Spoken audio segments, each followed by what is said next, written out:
What's up guys, Swayzey here, and first segment I am bringing you firing from cover. If you can see, I've noticed the enemy now, so I quickly get on cover, hold right hand, get the first shot, so I have the advantage on the enemy.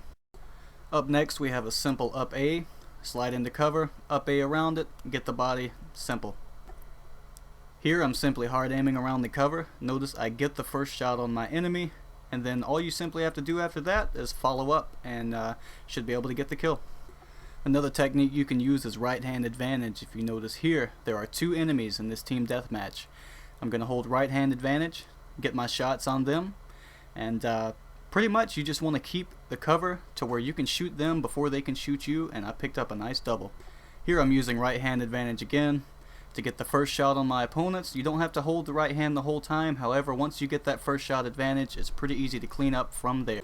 Cover may also be used as in this situation to make your opponents miss shots. Notice how as my opponent is shooting, I go into the cover, he misses his shots, and then I can come out and even with bad accuracy come out on top of the situation. The mantle kick can be useful at times too. Notice how I mantle kick this person, and then as the other person goes to roll down, I get the super on them, and it ended up very nice in my favor. Afterwards, holding right hand advantage, I do pick up the triple kill as well. I'll tell you now, I'm gonna take this. Strafing is also a valuable asset to your Gears of War Judgment arsenal.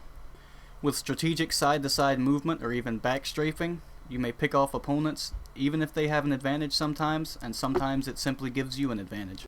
Although not very advisable and most of the time puts you at a disadvantage, sometimes rolling may be advised for you to gain the upper hand in a situation. Something that may be interesting, back strafing can oftentimes be used to get you multi-kills or even get out of somebody trying to do that nasty two-piece to you. Another piece of advice is you can simply throw a single wall bounce onto cover into your mix of strafe, and sometimes this may be quite effective. Last but not least would be what's known as the roadie strafe. This is a technique that's been around since Gears of War 1 and is still effective to this day.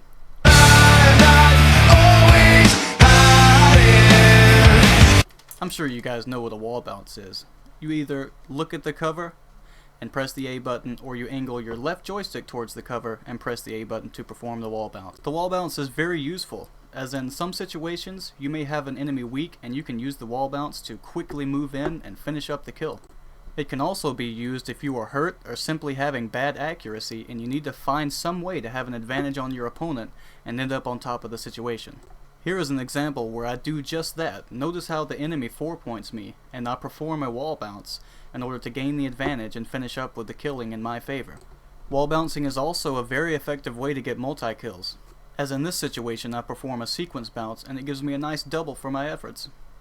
Probably the most unused and the most difficult of wall bounces would be known as the angular bounce, which is where you simply hold your camera at one single angle and use the left toggle stick to move back and forth while pressing the A button to perform what's known as the angle bounce.